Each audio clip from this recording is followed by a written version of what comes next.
What's going on, everyone? Welcome back to the channel. And today we're going to be talking about what I think is the most underrated fight happening at UFC 299. And that is going to be the main event opener, which is Petr Yan versus Song Yadong.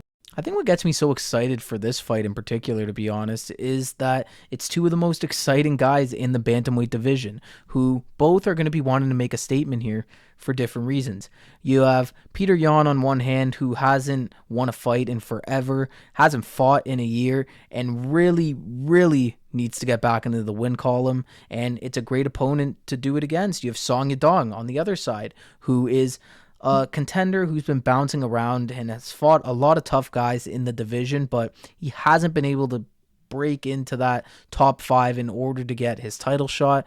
So a win against a guy like Petr Yan here, a former champion, would definitely put you closer to that title conversation. Both these guys are just extremely fun to watch too. I mean, I don't know anybody who's ever complained when they watched a Petr Yan or a Song Yadong fight, to be honest. So I think it's just two guys going together and going to be scrapping. It's going to be a brawl. It's going to be exciting to see what happens and how things really get to play out. Let's take a look at how these two match up against each other. You have Petr Yan on one side, typically a striker, has good wrestling too, and he's going to be looking to use that striking in this fight because his last couple of fights, he's been forced to wrestle when he probably didn't want to against really good wrestlers. Merab Dvalishvili took him down about 50 times.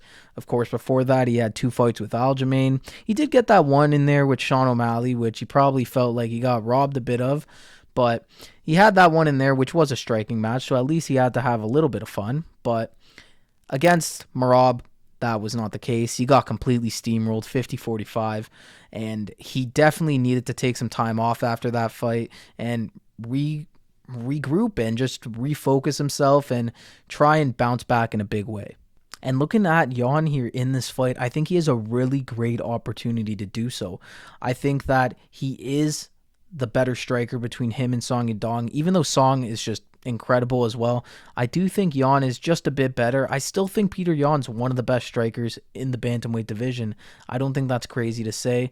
His losses have only really come to wrestlers, so he definitely is still up there with some of the best, and he has a really good chance to display that here. Then there's Song Yadong, who's coming off of a win against Ricky Simon, where he looked really good, great boxing, great grappling, and he put it all on display for us to see, and he looked really good. Step up in competition here, though. Petr Yan is not Ricky Simon, and Yan is going to be more hungry than ever to get a win here, so Song's going to have his hands full in this one. And not just because Peter's coming into this fight with so much motivation and hunger to win, also because stylistically it's a tough matchup. I mean, you have a guy who's very similar build to you and is going to be striking with you and is probably the better striker, so you're not going to really want that. Like, you'd prefer a different type of look to Petr Yan, but who's to say Song can't hang with him? I mean, Song can strike.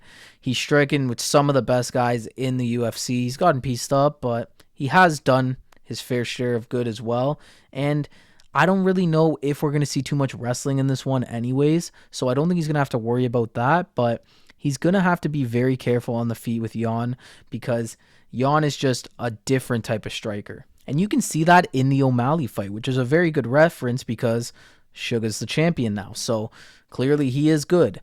And in that fight, you could see how Yan was always switching stance between southpaw and orthodox. He was looking for different looks all the time. He was feeding Sean from backhands to jabs to straights. It was different. He was trying everything, and things were working for him against Sean. So he's going to come into this fight against Song, who isn't as tall as Suga was, and he's going to realize that, okay, I could do the same thing I was doing, but just at a shorter length, and it's going to make things a lot easier, and it's going to be a lot easier for him to put together a lot of combinations. I think of the threat of the takedown not really being there either is going to help Yan a lot. I mean, Song might be shooting for double legs after he starts standing for a bit with Yan, but ultimately I think he'll keep it on the feet, and I think that's going to favor Yan a lot too, because in these past fights, all he's been done is taken down. I mean, nobody actually wants to stand there and fight with him. Just want to take him down because it's a really tough puzzle to figure out on the feet. So that also might come into a play in this fight and might be another reason why Yan could go out there and get the victory. The big question for Peter Yan right now is going to be, how is he going to feel in this fight? How is his mind going to be going into this fight after coming off of 3-4 losses? I don't even know how many it is at this point, to be honest. Like, how is he going to feel after that? I mean, those are big. He was on top of the world for so long, and then just to go on a 3-4 fight skid like that, it's going to do a lot of things to your character. He's taken a year off. He's taken time out of the ring, maybe to regroup and retool and revamp his entire game. And we might even see a whole new Peter Yan on Saturday. Who knows? That is potentially something that could happen. But either way, if he comes into this fight with a good mindset, prepared, and ready to be the Peter Yan of the old that we've seen, I think he'll do just fine. I really do think Peter Yan can win this fight. And I'm going to be predicting that he will win this fight. I think Petr Yan will take this fight. I think it'll be a decision because Song's a tough guy to put away, especially in 3 rounds. Not a ton of time to do so. But yeah, I think Yan will just edge him on the scorecards. It'll be a nice 29-28. I think it'll be a great way to open up the main card at UFC 299, and we'll see some great moments in that fight.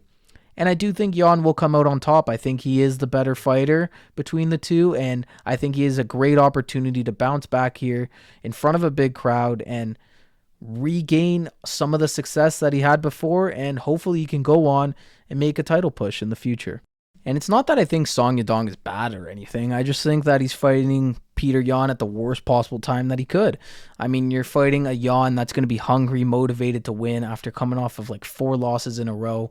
And he's going to really be looking to just go out there and put on his best performance. And he has all the motivation to do so. So I think that's exactly what's just going to happen in the end. And Song's going to have to go back to the drawing board, probably fight another contender, maybe Rob Font or something like that, and then try and rebuild a win streak to get back into that title picture too. But there you guys have it. That's what I think of this fight between Petr Yan and Song Yadong. Let me know what you guys think, though. Who do you guys have winning this fight? You think Yan can bounce back after these losses and go out there and get a win, or you think Song's just going to keep continuing getting some wins and pushing towards the title? Let me know. I'm always interested to hear what you guys have to say. And yeah, thank you all for watching. Stay tuned for some more UFC 299 content as the week goes on. There's going to be a ton of stuff coming out, so be on the lookout for that. And yeah, thank you all for watching, and I'll see you in the next one.